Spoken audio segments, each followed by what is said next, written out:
En pleine nuit, ils filment leur attaque. Derrière ces murs, les locaux du service d'intervention du ministère de la Justice. Un homme verse de l'hydrocarbure pour mettre le feu au portail, pendant qu'un complice inscrit sur le mur ce slogan « DDPF, 4 lettres pour droit des prisonniers français ».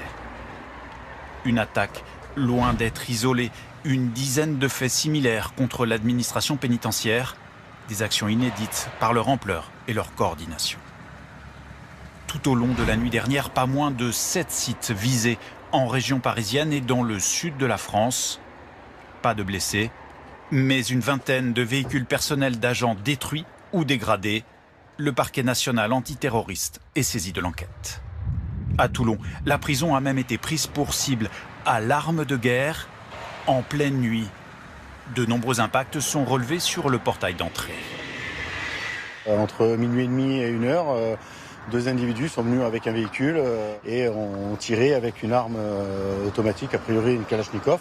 Et il y a une quinzaine d'impacts de balles sur la porte d'entrée, quoi. Donc il y a une balle qui a ricoché et qui s'est logée dans la vitre intérieure. Donc j'imagine la peur qu'a eu l'agent, quoi.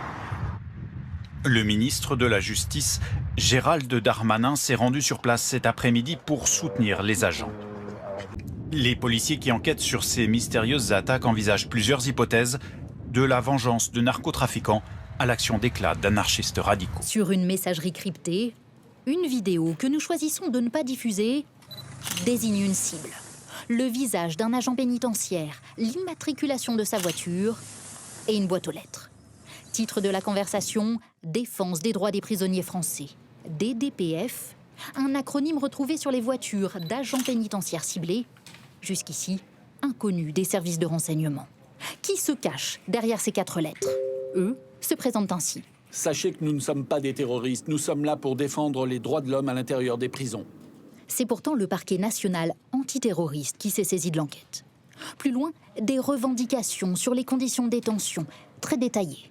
Pourrait-il s'agir de l'ultra-gauche traditionnellement opposée au système carcéral? Défense des prisonniers français, je ne vois pas du tout un groupe d'ultra-gauche mettre prisonniers français. L'ultra-gauche, il mettrait plutôt des choses un peu plus politico-philosophiques sur pourquoi ils sont hostiles au principe de la prison. Ça me semble très très peu probable que ces attentats émanent de cette mouvance. Les tirs à l'arme automatique, la signature plutôt des narcotrafiquants. Une piste, selon nos informations, étudiée en priorité par les enquêteurs. Les plus gros trafiquants de drogue du pays doivent justement, à partir de juillet, être isolés dans des établissements pénitentiaires de haute sécurité, comme ici, à Vendin-le-Vieil. Serait-ce leur réplique à ce projet? Selon nos sources, ces dernières semaines dans les coursives de prison, des barons de la drogue se seraient montrés inquiets de ce futur transfert. Parce que demain, quand ils vont être placés à Vendin, plus de communication, plus de contact avec l'extérieur, donc ils ne pourront plus s'occuper de leur réseau. Donc ils vont être remplacés à l'extérieur. Pour eux, ça signifie la mort, ça signifie l'oubli. La piste d'une ingérence étrangère, un temps évoquée, est à ce stade écartée par les enquêteurs.